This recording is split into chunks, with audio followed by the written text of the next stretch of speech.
Shalom, apa kabar saudara? Kita percaya kita selalu di dalam keadaan yang luar biasa. Pada VOP kali ini, kita akan membahas mengenai kekudusan seksualitas atau sexual purity. Sebagai generasi Yeremia, setiap kita wajib menjaga kekudusan, khususnya kekudusan seksualitas. Namun sebuah riset yang diterbitkan lembaga independen pada tahun 2019 menyebutkan 33% remaja sudah melakukan hubungan seks di luar nikah. Hal ini bisa diakibatkan karena kurangnya pemahaman anak-anak muda akan prinsip-prinsip seksualitas yang benar. Maka dari itu, kita sebagai anak muda harus mengerti tentang hubungan seksualitas yang benar menurut Alkitab. Kita percaya Tuhan menciptakan hubungan seksual itu sakral dan kudus di hadapan Tuhan. Sehingga hubungan seksual hanya boleh dinikmati di dalam komitmen pernikahan. Hal ini dikarenakan hubungan seksual adalah anugerah Allah yang indah untuk dinikmati oleh sepasang suami dan istri yang sah dan sudah diberkati di dalam komitmen pernikahan. Firman Allah juga menekankan bahwa hubungan seksual bukanlah berasal dan akibat dari dosa, melainkan hubungan seksual diberikan di dalam pernikahan untuk menghindari percabulan. Prinsip yang lain adalah hubungan seksual harus dipersembahkan untuk kemuliaan Allah. Kita harus mengerti bahwa hubungan seksual bukanlah sekedar kepuasan fisik semata, namun hubungan seksual memberikan pengertian hubungan yang mendalam antara suami dan istri. Karena hubungan suami dan istri adalah gambaran hubungan Kristus dengan jemaatnya.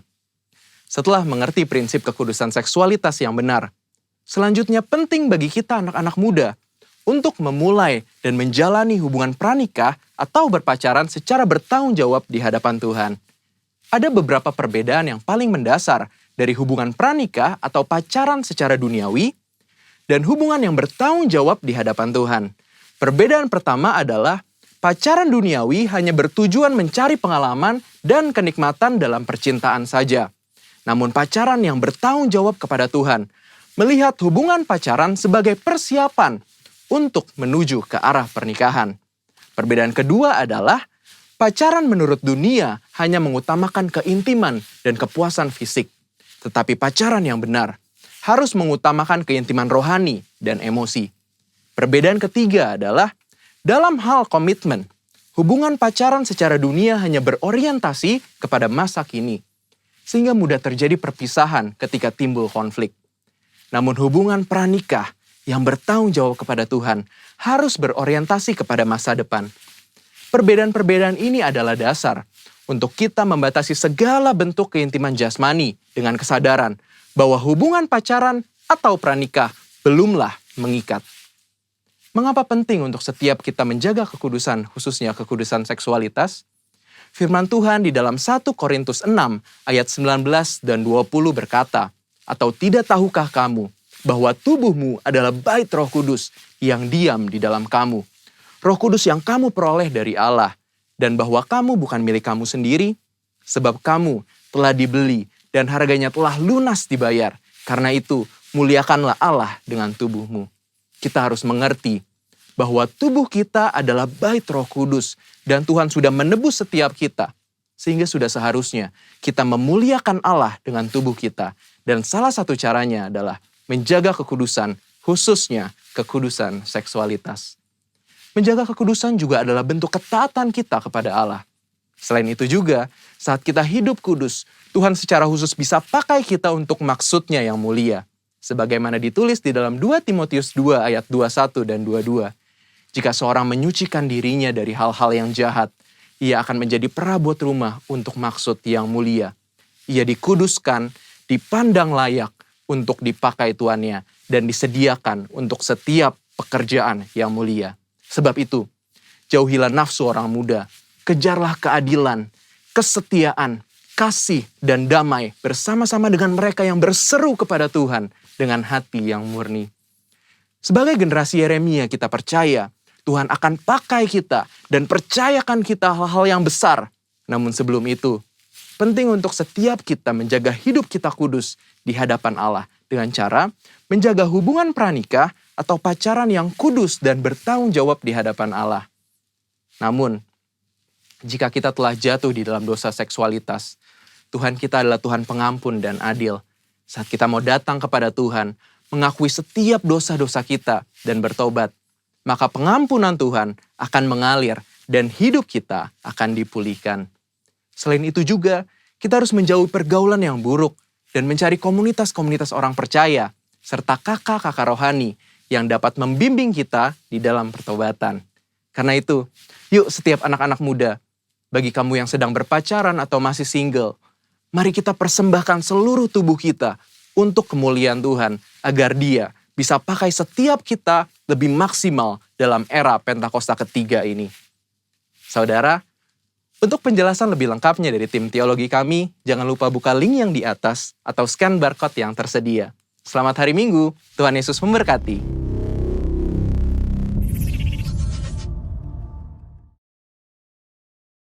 GBMS Shalom on Fire. Haleluya, sungguh kami semua bersuka cita bisa berkumpul bersama-sama lagi di ibadah hari Minggu ini. Sebelum kita mulai ibadah kita pada hari ini, mari sama-sama baca firman Tuhan yang terdapat pada 2 Korintus 9 ayatnya yang ke-8. Kita baca bersama-sama hitungan yang ketiga. 1, 2, 3. Dan Allah sanggup melimpahkan segala kasih karunia kepada kamu, supaya kamu senantiasa berkecukupan di dalam segala sesuatu dan malah berkelebihan di dalam pelbagai kebijakan. Yang percaya sama-sama katakan amin. Amin. Haleluya, mari kita bersatu hati dalam doa. Tuhan, kami mengucap syukur ya Tuhan buat satu hari lagi yang telah Engkau jadikan Tuhan. Ajaib yang Kau perbuat ya Tuhan. Jiwa kami memuji kebesaran nama-Mu. Tuhan Yesus, kalau kami sebentar lagi mau mulai ibadah ini Tuhan, biar Engkau yang bertata dari awal sampai akhir ya Tuhan. Terima kasih ya Tuhan, kami siap memuji dan meninggikan nama-Mu lebih lagi. Yang siap memuji Tuhan, mari sama-sama sorakan amin. Haleluya. Sama-sama tepuk tangan. Sebab kasih setianya limpah bagi setiap kita, dan rahmatnya selalu baru setiap hari. Mari kita nyanyikan. Kasih Allah tak berkesudahan, selalu baru setiap pagi. Rahmatnya pun tak pernah berakhir seumur hidupku. Kasih Allah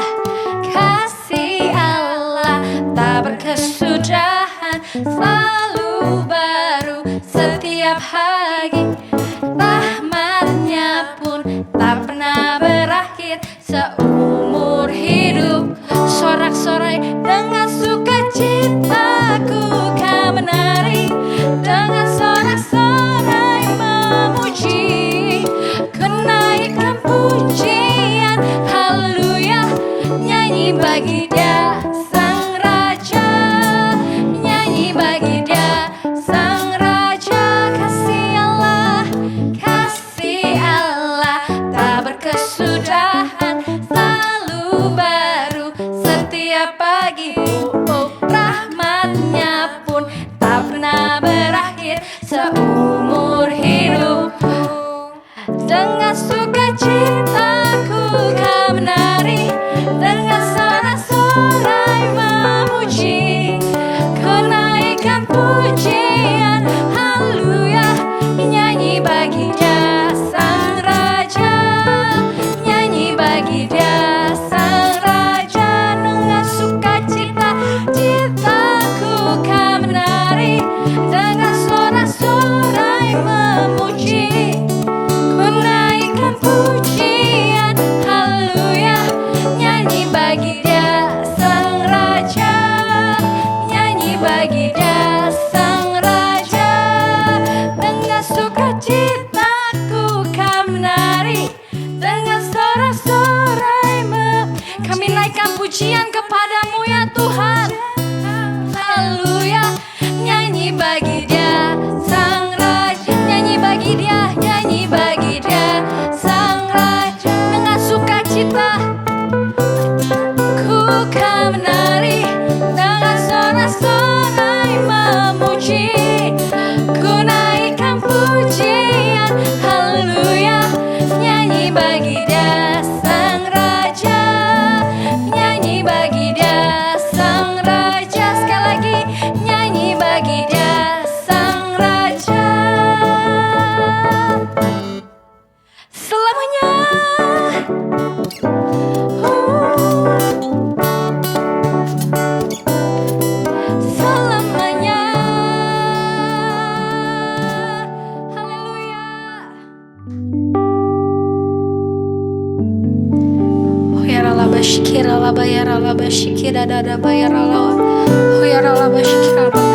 Tuhan, terima kasih ya Tuhan. Kalau sekarang tiba saatnya bagi setiap kami untuk mendengarkan firman-Mu ya Tuhan. Berbicaralah kepada setiap kami ya Tuhan.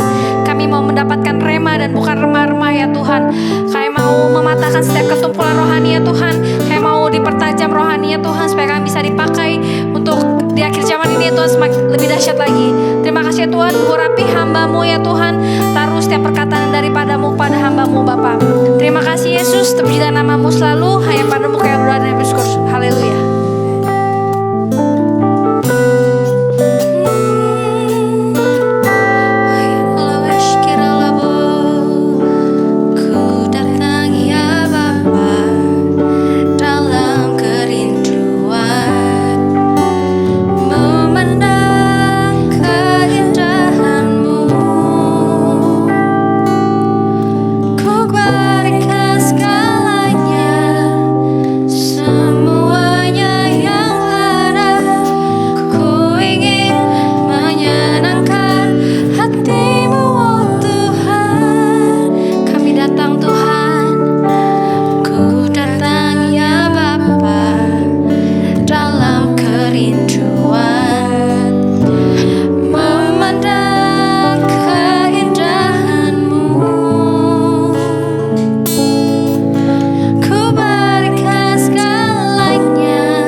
Jesus.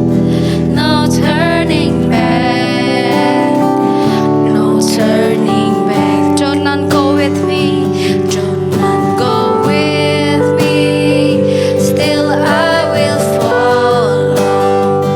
Do not go with me, still I will follow. Do not go with me, still I will follow. No turning back, no turning back, no turning. The world behind me, the world behind me, the cross before me.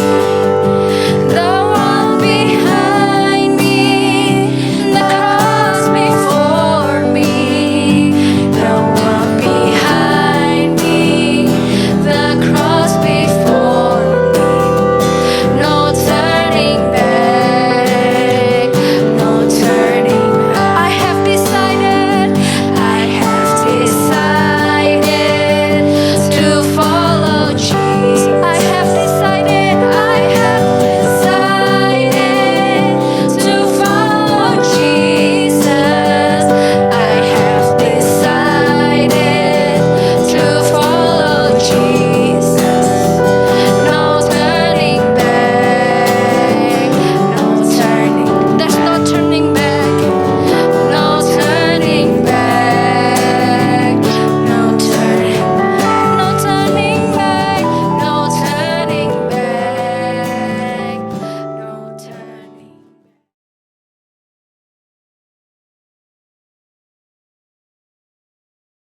Oke, pagi ini saya mau share pada saudara tentang satu firman Tuhan yang beberapa mungkin 2 bulan yang lalu disampaikan oleh gembala pembina kita, gembala sidang kita Pak Niko, biar supaya apa yang menjadi isi hati Tuhan boleh disampaikan dan kita bisa menangkap dengan baik. Amin.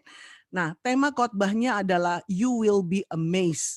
Ya, in 5781, ya, engkau akan menjadi kagum, jadi merasa amazed gitu ya, merasa sesuatu yang wow gitu ya. Kenapa? Karena ternyata dalam tahun P Alef 5781 ada sesuatu yang Tuhan janjikan yang luar biasa, Saudara.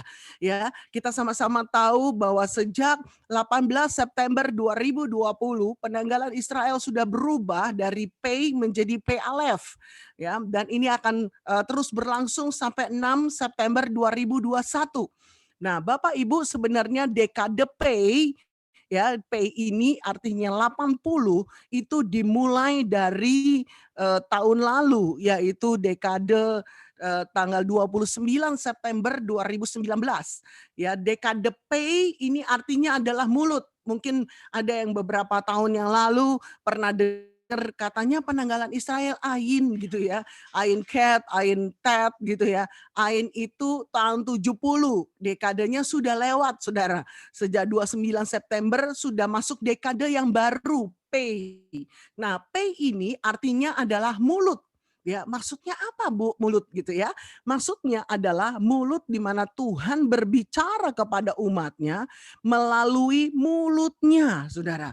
Ya, selama ini kalau dalam dekade Ain itu Ain artinya mata. Tuhan berbicara kepada umatnya melalui mata.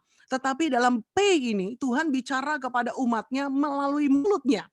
Ya, dan dikatakan adalah P Alef karena 81 ya, selalu penanggalan tuh dilihat 2 angka di belakang Bapak Ibu.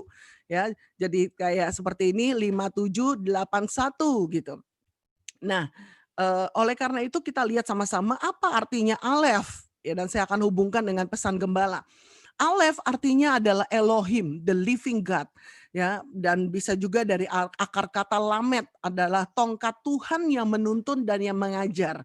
Jadi kalau kita boleh simpulkan secara singkat, walaupun ada banyak arti daripada P Alef ini, tetapi saya simpulkan dengan singkat, arti daripada P Alef adalah mulut Elohim atau mulut Tuhan yang mengajar. Ya, saya percaya dalam tahun ini Tuhan akan banyak mengajar dengan mulutnya kepada umatnya. Ya, oleh karena itu kita harus pastikan satu hal bahwa setiap kita itu benar-benar punya telinga seorang murid.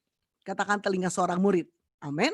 Ya, Yesaya 50 ayat 4 katakan, Tuhan Allah telah memberikan kepadaku lidah seorang murid supaya dengan perkataan aku dapat memberi semangat baru kepada orang yang letih lesu. Setiap pagi ia mempertajam pendengaranku untuk mendengar seperti seorang murid. Nah, saudara bisa bayangkan kalau Tuhan bicara kepada umatnya, Tuhan mengajar pada umatnya melalui mulutnya, maka tidak bisa tidak saudara dan saya harus mempertajam telinga pendengaran kita. Yang setuju lambaikan tangan. Amin, saudara ya. Nah, supaya apa telinga kita dipertajam? Supaya kita bisa dengar suara Tuhan lebih clear lagi. Ya, supaya kita bisa dengar tuntunan Tuhan lebih akurat lagi. Ya, mungkin selama ini kita sudah pasti udah bisa mendengar suara Tuhan ya. Tetapi bagaimana dalam P Aleph ini, dalam dekade P ini kita benar-benar makin tajam, makin tajam. Saya ingat banget pas Rosh Hashanah ya, pas tahun baru Israel ini perpindahan tanggal ya, memasuki P Aleph. Malam itu kami berdoa sama-sama dan saya cuma berseru satu hal. Saya bilang, Tuhan, di P Aleph ini saya mau dengar suara Tuhan lebih tajam lagi Tuhan. Lebih lagi Tuhan, bukan hanya dengar Tuhan. Saya mau taat Tuhan, melakukan tepat seperti yang Tuhan mau. Amin. Nah, saudara, ternyata bukan hanya telinga kita yang perlu dipertajam. Firman Tuhan katakan juga dalam Yesaya 50 ayat 4 bagian A, Tuhan sudah memberikan kepada kita lidah seorang murid. Ya, jadi setiap kita yang adalah murid Tuhan udah dikasih lidah seorang murid. Wow, maksudnya bagaimana ini ya? Supaya dengan perkataan kita dapat memberikan semangat baru bagi yang letih lesu. Jangan sampai orang yang letih lesu ketemu kita malah jadi down gitu ya. Jadi aduh udahlah, lebih lagi give up. Kenapa? Karena kita nggak memberikan semangat baru, tapi kita malah menambah-nambahkan beban-beban atau mengintimidasi gitu saudara ya. Atau kita bully tanpa kita sadari gitu ya. Alah lo masa gini aja jadi lemes. Alah lo maksud kita memberi semangat tetapi mungkin kalimatnya nggak tepat gitu saudara. Sehingga orang yang letih lesu malah jadi down. Tapi dengar baik-baik dalam dekade P ini, bahkan dalam P Aleph, kalau Tuhan mengajar dari mulutnya, Tuhan sangat rindu. Yang keluar dari mulut kita juga adalah kata-kata yang kita dengar dari Tuhan. Amin. Artinya apa yang saudara dengar dari Tuhan itu yang kita ucapkan. Ya, kita deklarasikan kemenangan, kita deklarasikan untuk satu terobosan, kita deklarasikan untuk mujizat. Kan kita ibadah miracle service, saudara. Ya, jadi setiap ibadah ya pastikan saudara dapatkan sesuatu di mana itu akan saudara deklarasikan. Firman itu akan saudara deklarasikan. Sampai saudara alami kemenangan demi kemenangan. Bahkan mujizat demi mujizat. Yang percaya kasih tepuk tangan, katakan amin. Haleluya. Nah, saya mau lebih dalam lagi tentang P Aleph. Ini jadi dasarnya. Ya, dalam tahun 5781 dalam bahasa Ibraninya adalah Tav Shin P Aleph. Ya, nah Tafshin P Aleph waktu dicek sama Google Translate saudara, ternyata artinya engkau akan takjub. Ya, you will be amazed. Wow, saya dapatkan ini, saya renungkan Tuhan. Ini maksudnya apa ya Tuhan? Ya, satu hal yang Tuhan katakan dalam P Aleph ini, kalau engkau percaya, kalau engkau dengar isi hatiku dan kau lakukan tepat, engkau akan takjub. Ya, saudara akan dibuat takjub. Saudara akan dibuat amazed sama Tuhan. Karena Tuhan mau nyatakan kebesarannya, kedahsyatannya dalam hidup kita. Bahkan mujizat-mujizat yang belum pernah kita alami akan kita alami. Kita ada dalam dimensi yang baru. Yang setuju katakan amin. Haleluya. Nah, Bapak Ibu Saudara, ini ayat yang Tuhan taruh pada gembala sidang kita di Yesaya 66. Ayat yang pertama dan ayat yang kedua. Saya akan bacakan untuk Bapak Ibu. Beginilah firman Tuhan, langit adalah tahtaku dan bumi adalah tumpuan kakiku. Rumah apakah yang akan kamu dirikan bagiku? Dan tempat apakah yang akan menjadi perhentianku? Bukankah tanganku yang membuat semuanya ini? Sehingga semuanya ini terjadi.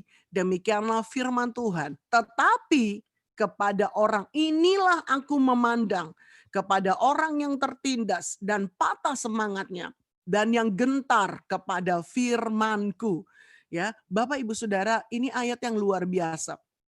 Jadi dikatakan bahwa langit adalah tahtaku, bumi adalah tumpuan kakiku. Saya percaya waktu Tuhan nyatakan ini, dia mau katakan bahwa kebesarannya, kedahsyatannya, kuasanya luar biasa. Yang setuju katakan amin. Sampai dikatakan langit tuh tahtaku, ya. Bumi itu tumpuan kakiku. Wow, kalau tumpuan kakinya adalah bumi yang begitu besar, kita hanya kecil di dalamnya. Saudara bisa bayangkan betapa kecilnya masalah kita di hadapan Tuhan. Amin. Kecil banget, mungkin nggak kelihatan gitu ya. Wow, bukannya mikron lagi mungkin piko, mungkin 10 minus 12 ya. Aduh, luar biasa gitu ya.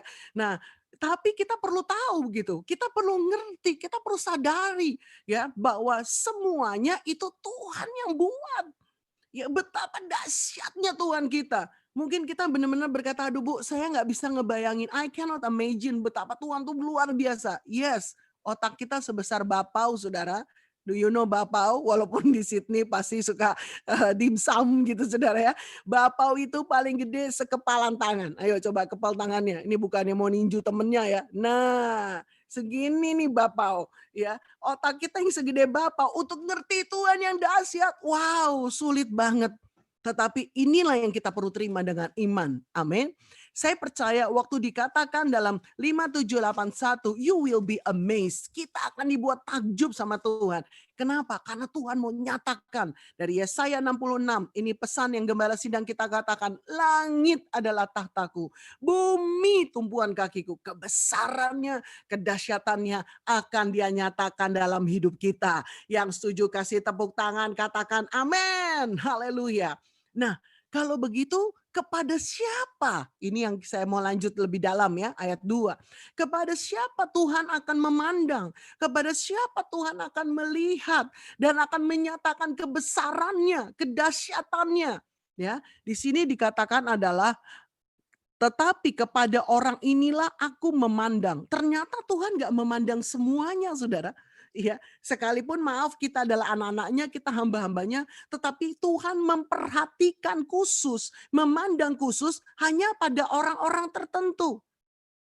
Kalau bahasa Indonesia cuma dikatakan orang yang tertindas dan patah semangat, terlalu umum gitu ya. Tetapi waktu saya cek di NIV ya dikatakan bahwa these are the ones I look on with favor. Wow. Jadi Tuhan nggak cuma sekedar memandang ya, tetapi Tuhan melihat dengan perkenanan. Wow.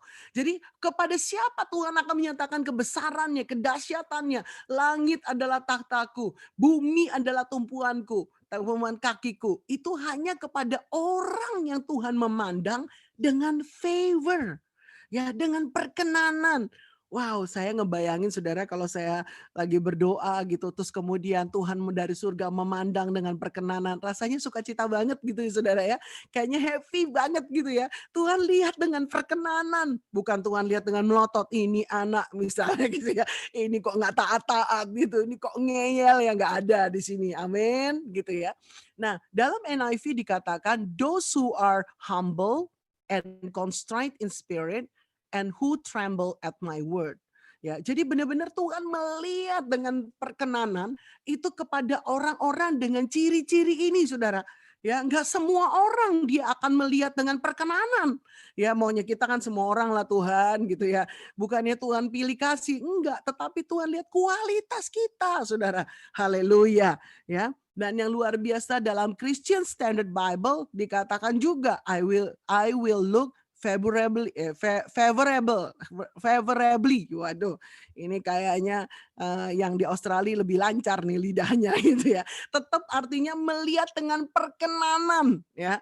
Nah, waktu saya cek Good News Translation dikatakan I myself created the whole universe. I am pleased with those who are humble and repentant, who fear me and obey me. Artinya benar-benar bukan hanya dengan perkenanan saja Tuhan lihat. Tuhan lihat dengan disenangkan. Wow, saya percaya di sini banyak parents. Waktu kita melihat anak kita melakukan sesuatu yang tepat seperti yang kita mau misalnya ya. Dia taat, dia juga aduh benar-benar attitude-nya baik. Kita melihatnya tuh dengan disenangkan gitu ya. Melihatnya tuh dengan wow, dengan berkenan. Saya percaya setiap kita juga rindu. Amin. Tuhan melihat kita dengan perkenanan. Tuhan melihat kita dengan disenangkan. Yang rindu boleh lambaikan tangan. Haleluya. Wow, puji Tuhan. Ya, kalau gitu apa sih langkahnya supaya kita benar-benar waktu Tuhan lihat kita, Tuhan tuh lihat dengan perkenanan. Tuhan memandang dengan disenangkan gitu ya. Nah, langkahnya adalah ada 4 seperti tadi ayat-ayat yang kita sudah baca Bapak Ibu. Di sini dikatakan yang pertama ya adalah ya ini tadi sudah oke. Nah, yang pertama adalah humble ya. Tadi ada ayat-ayat yang dari translation yang ada kita sudah baca ya, adalah orang yang rendah hati. Kalau saudara saya rindu, Tuhan melihat dengan perkenanan, Tuhan melihat dengan dia senang, memandang dengan senang akan kita. Yang pertama adalah rendah hati atau humble. Ya, satu ciri yang utama dari orang rendah hati adalah mau belajar dan mau diajar. Itu ciri yang utama. Ya, ada kalanya kalau kita misalnya ada orang begitu mendengar satu firman atau mendengar sesuatu dia bilang, "Oh, saya udah tahu nih. Pasti begini kan? Terus begini kan? Ayatnya ini kan?" Gitu. Ya, ada juga yang begitu dengar firman dia bilang, "Wah, ini bukan saya tahu banget, ngelotok, udah saya khotbahin." Ya, mungkin saudara udah khotbah di KUL ya, udah khotbah di ibadah raya, begitu dengar, udah tahulah gitu. Ayatnya ini kan gitu. Tetapi saya percaya orang yang rendah hati, sekalipun dia mendengar itu puluhan kali, ya, dia akan berkata, "Thank you Lord, hari ini saya masih mendengar ini, pasti ada satu message yang Tuhan masih mau bicara buat saya. Dan saya siap menangkap hal itu." Amin. Ya, saya percaya ini ayat yang saudara sudah hafal semua, Yakobus 4 ayat 6b, Tuhan menentang orang yang congkak tetapi mengasihi orang yang rendah hati gitu saudara ya. Nah, saya belajar tentang kerendahan hati. Saya ingat satu hari tahun 2006 ya, 2004 saudara ya. Joseph masih 4 tahun, Joanne masih 18 bulan. Kami sama-sama dipercayakan Tuhan pelayanan ke New York waktu itu. Ya, ada oleh gembala di sana Pak Nehemia Loloang undang kami. Lalu kemudian setelah kami pelayanan di New York, Pak Nehemia bilang, saya ada cabang di Toronto. Bagaimana kalau Bapak Ibu urus visa Kanada dan langsung ke sana?" Ya, singkat cerita kami ke Kanada. Saya bukan cerita soal luar negerinya saudara, tapi saya mau cerita pengalaman bagaimana Tuhan mengajar saya tentang humble gitu.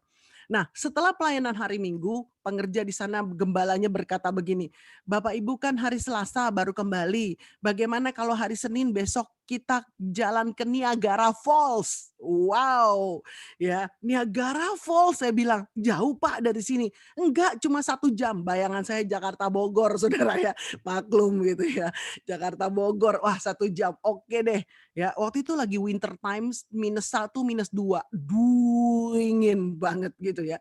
Tetapi ya sudahlah mumpung sudah di sana ya, dan jujur seumur hidup itu baru sekali ke sana, sampai hari ini belum ke sana lagi saudara. Jadi kalau waktu itu ditolak, wow nggak ada kesempatan. Apa yang terjadi? Waktu sampai di Niagara Falls, saya kagum banget, dahsyat banget gitu ya. Saya pernah ke beberapa air terjun yang ada di Jawa Tengah, ya bagus sih keren, tetapi putus semua gitu ya. Begitu lihat Niagara Falls sampai wow, yang ada pada saya waktu itu saya turun dari mobil, saya nggak peduli lah -2 saya nggak peduli. Anak-anak pas lagi tidur di mobil lah kebetulan mereka tidur ya. Lalu saya turun, saya sampai pada posisi yang paling dekat dengan airnya walaupun memang ada apa pagar gitu ya. Wah, di situ saya muji Tuhan, nyembah Tuhan, saya nyanyi, saya bilang, "Tuhan kau dahsyat, Tuhan kau dahsyat, kau dahsyat." Lalu tiba-tiba Tuhan bicara sama saya. Tuhan bilang begini, "Kamu perhatikan tebing atas air itu sebelum air itu turun."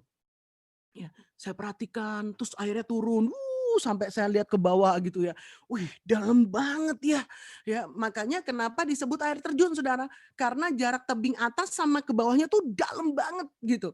Kalau jaraknya atas ini sama bawahnya 3 meter itu cuman ya air air mancuran gitu lah ya, air yang sekedar gitu ya.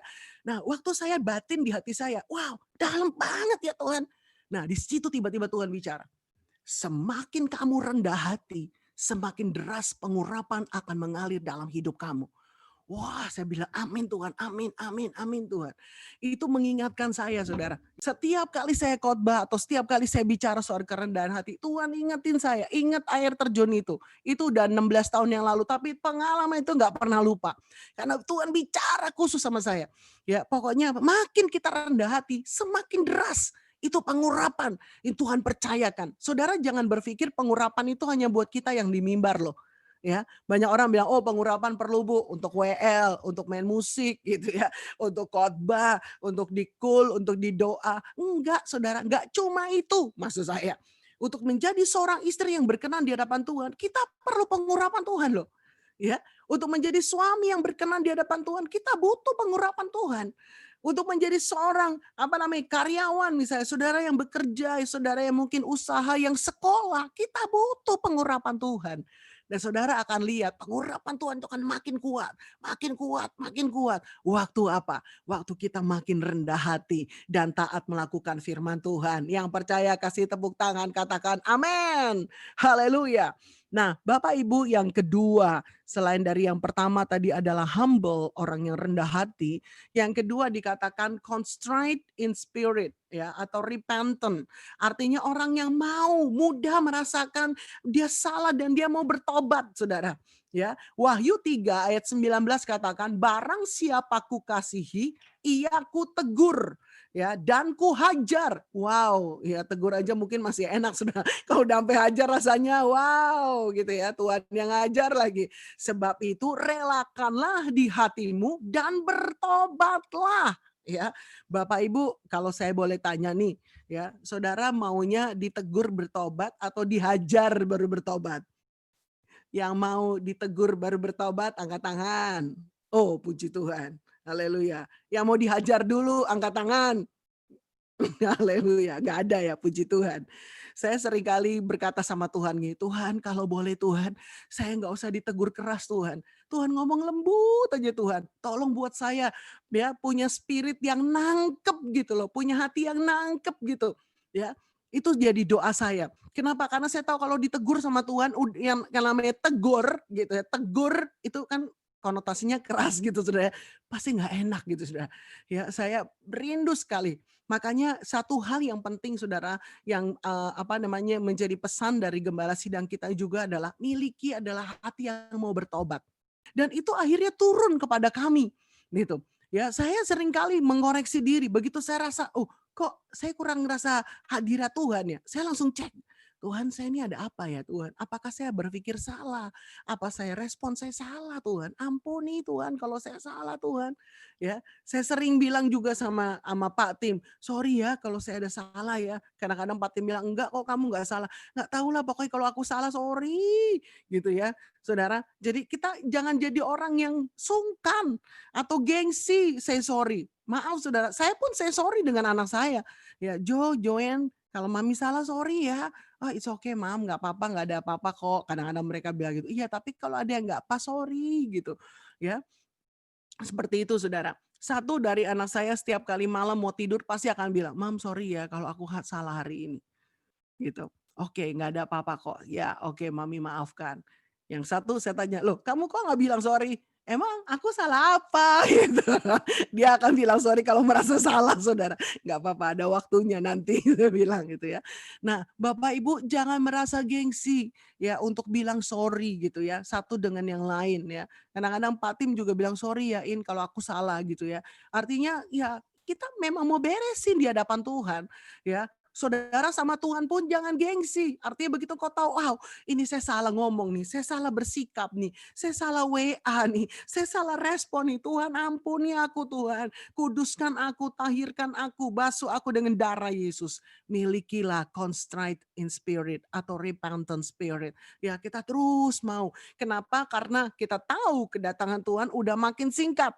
Ya, kemarin ada pertemuan fellowship dengan Pak Niko dengan semua leader lagi dan Pak Niko katakan pokoknya Tuhan kasih ingat sama saya cuma satu, aku datang segera. Ya, jadi harus siap-siap Tuhan akan segera datang. Ya mungkin sekitar 2 bulan yang lalu saya dapatkan video klip dari Benny Hinn, dan dia ngalami satu pengalaman di rumahnya dan Tuhan katakan, aku akan datang lebih cepat dari yang kamu duga. Wow gitu ya.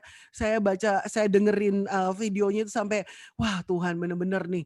Ya artinya benar-benar kita harus ready setiap saat. Tapi saya percaya waktu saudara dan saya punya contrite in spirit, repentant spirit, ya engkau dan saya akan makin siap. Karena setiap kali kita salah, kita langsung bereskan. Kita ada sesuatu yang nggak benar, kita langsung bereskan. Sehingga apa yang terjadi, kita makin siap untuk kedatangan Tuhan yang kedua kali. Yang percaya lambaikan tangan, katakan haleluya, puji Tuhan. Nah saudara, yang ketiga, hanya 4 saja ya. Yang ketiga adalah submissive in spirit ya.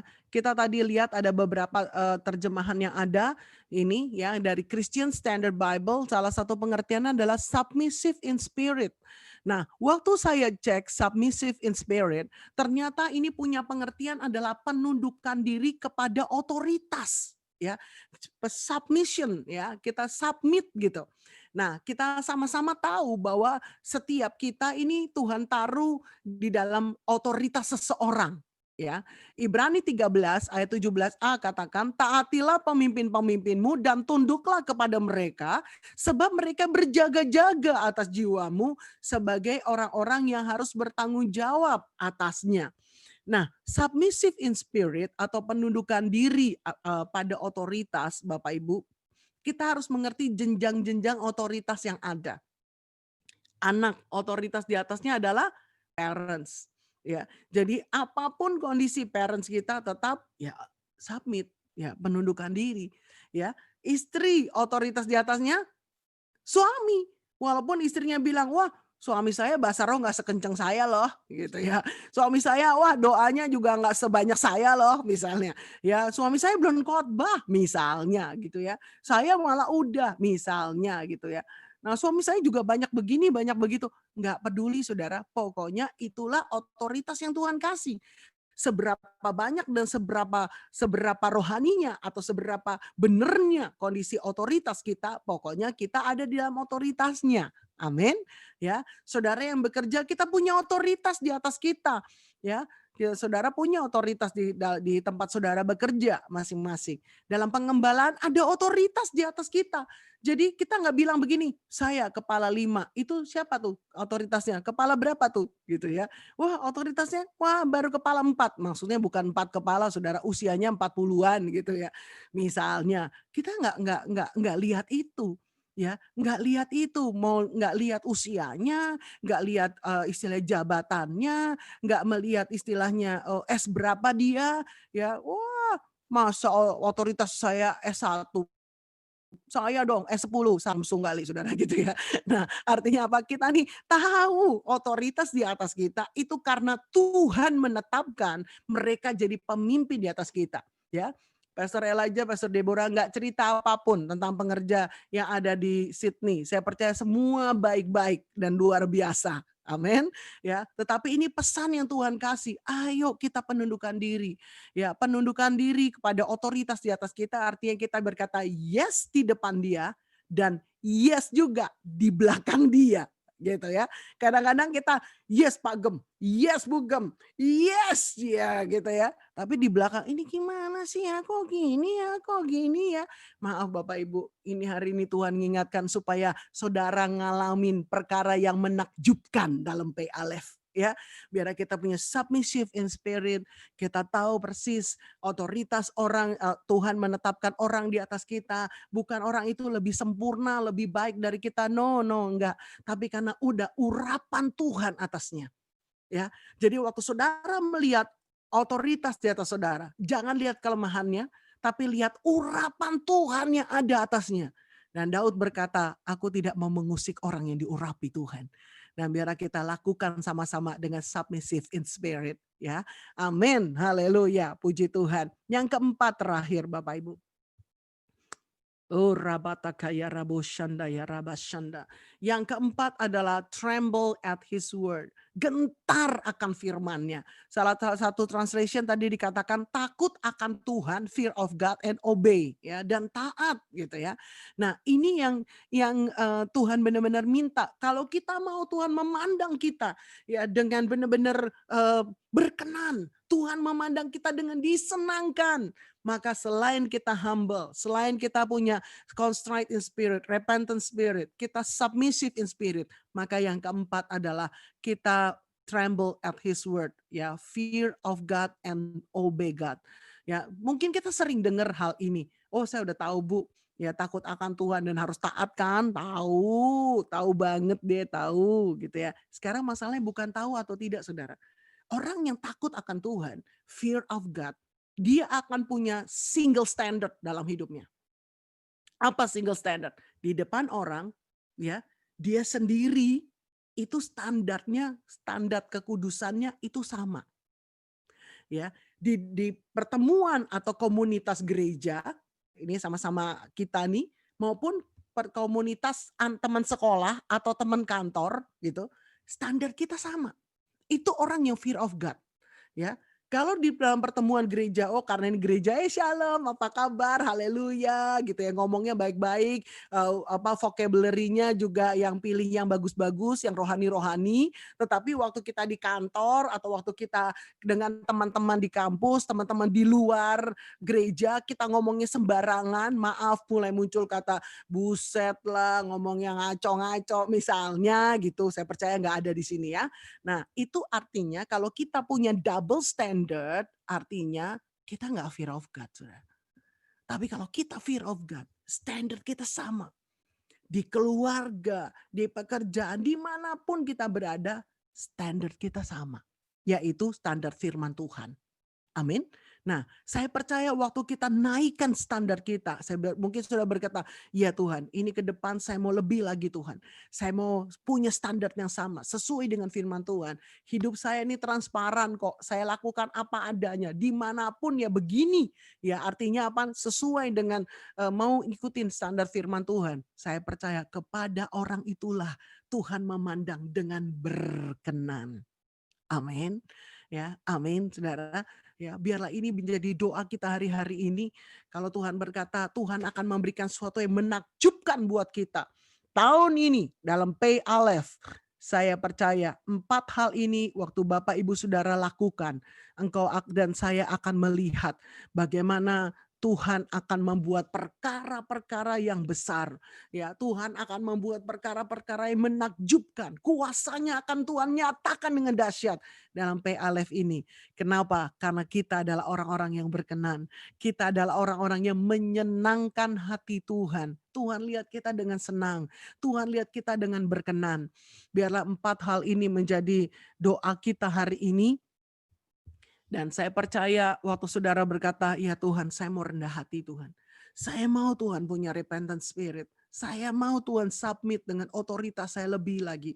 Saya mau Tuhan ya untuk saya benar-benar takut akan Tuhan dan taat. Saudara akan siap-siap melihat kebesaran, kedahsyatan Tuhan. Hal-hal yang membuat saudara takjub akan Tuhan nyatakan dalam hidup kita. Yang percaya kasih tepuk tangan, katakan amin. Haleluya. Mari kita berdoa.